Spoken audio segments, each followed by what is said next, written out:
Hello दोस्तों। Actually अभी video बना रहा था तो स्किप हो गई थी वो गलती से। तो मैं इंटीग्रेशन के बारे में आपको बता रहा था। इंटीग्रेशन में जो है आपको मैंने ये बताया था कि आपको जो है अपना सेल्फ का अगर आप करते हैं फार्मिंग तो उससे बेहतर रहता है इंटीग्रेशन का।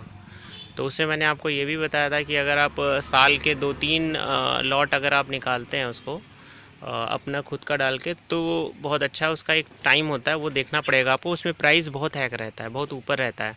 उसके अलावा अगर मान लीजिए मार्केट का प्राइस 70 रुपये में है या 60 रुपये में चल रहा है और आप अपना चिक्स डालते हैं तो उसमें डेफिनेटली आपका नुकसान होगा, और नुकसान थोड़ा नहीं होगा, ज़्यादा नुकसान होगा, लाखों में नुकसान होगा। तो मेरा कहना ये है कि मान लीजिए अगर आपने 70 रुपये में आपका लॉट निकलती है, 70 रुपये में अगर रेट अगर आपको मार्केट का मिल जाता है, उसके बाद अगर आपकी प्रोडक्शन कास्ट ही 70 पहुँचेगी। मान लीजिए आपने 2000 चिक्स डाले और जो भी प्रोडक्शन कास्ट 70-72 रुपये पहुँच गया और मार्केट में 70 रुपये में ही सेल कर पाए, तो पूरे 2 महीने की मेहनत बेकार है।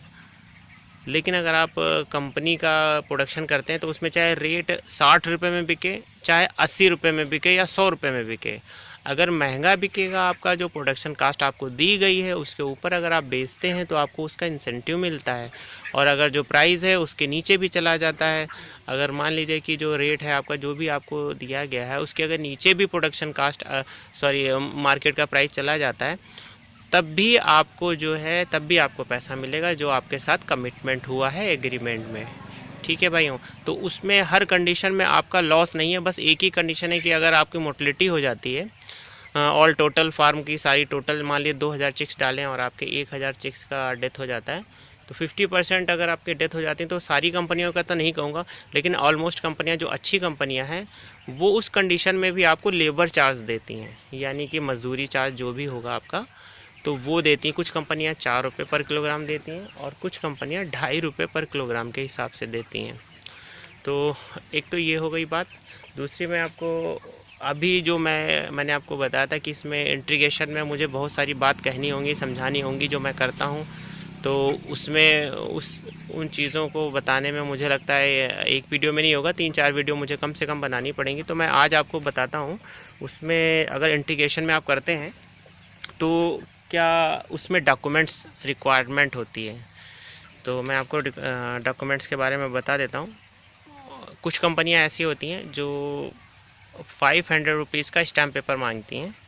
जैसे कि मान लीजिए आप करने जा रहे हैं, आपका अपना फार्म है, तो 500 रुपये का आपको एक स्टैम्प पेपर ब्लैंक जमा कराते हैं। सबसे माइनस पॉइंट यही है, समझ में नहीं आता है।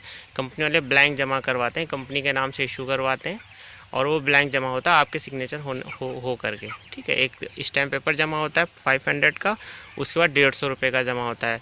उसके अलावा जो कुछ अच्छी कंपनियां हैं जिनसे मैं जिनसे कर रहा हूँ, RMP के नाम से रेबन कंपनी है, उसमें भी जो है 100 रुपीज़ का स्टैम्प लगता है।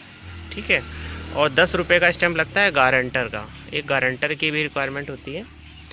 तो इसमें जो है 100 रुपीज़ का स्टैम्प पेपर लगता है। इसके अलावा आपका जो है खतौनी लगेगी, जो खतौनी होती है, खतौनी लगती है इसमें।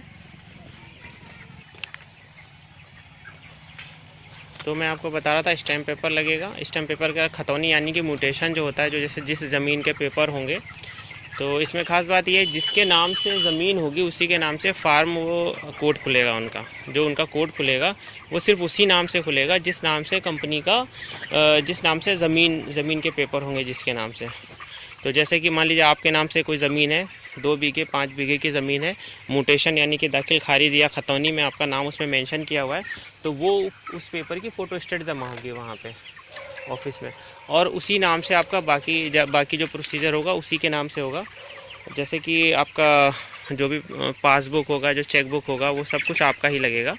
तो आप मान लीजिए इसमें जैसे कि आपका हो गया एक तो हो गई खतौनी, म्यूटेशन हो गया, 100 रुपीज़ का स्टैम्प पेपर हो गया। उसके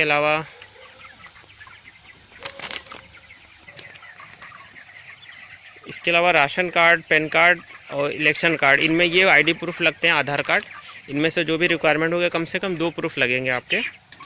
ठीक है भाई। इसके अलावा जो है एक प्रधान नो ऑब्जेक्शन सर्टिफिकेट लगता है। जैसे जिस क्षेत्र में आप फार्मिंग कर रहे हैं वहाँ का जो प्रधान होगा उससे नो ऑब्जेक्शन सर्टिफिकेट बनता है, वो लगता है।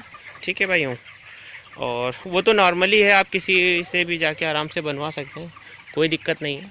ठीक है भाइयों। इसके अलावा 2 चेकबुक लगेंगी आपके नाम से, 2 चेकबुक होती हैं, 2 चेकबुक लगेंगी आपकी, और जो बैंक पासबुक होती है, बैंक पासबुक लगेगी आपकी, ठीक है, उसकी फ़ोटोस्टेट लगती है, और एक चेक वेरिफिकेशन होता है। चेक वेरिफिकेशन जो होता है वो इस तरीके से होता है, जो कंपनी वाले होते हैं वो देखते हैं कि आपका रनिंग में चल रहा है या नहीं चल रहा है। तो चेक वेरिफिकेशन में मान लीजिए आप 500 रुपीज़ का चेक एक लेते हैं, 500 रुपीज़ का, और उस चेक में 500 रुपीज़ भर के और आप विड्रॉल कराते हैं, वहाँ से विड्रॉल कराते हैं, चेक देते हैं, और सेल्फ का चेक हो या कैसे भी हो उसको विड्रॉल कराएंगे। तो उस चेक की पहले फ़ोटोस्टेट खींच लेंगे, उसके बाद जो आप जब विड्रॉल करा लेंगे तो वो आपका जो स्टेटमेंट निकलेगा, नेक्स्ट स्टेटमेंट आप पासबुक में जाके स्टैम्प कराएंगे या फिर स्टेटमेंट निकलवाएंगे। तो जो स्टेटमेंट निकलेगा आपका, उसमें वो मेंशन हो जाएगा कि 500 रुपीज़ का आपका जो है विड्रॉल हुआ है या ट्रांजैक्शन हुआ है। तो वो कंपनी वाले मांगते हैं, क्योंकि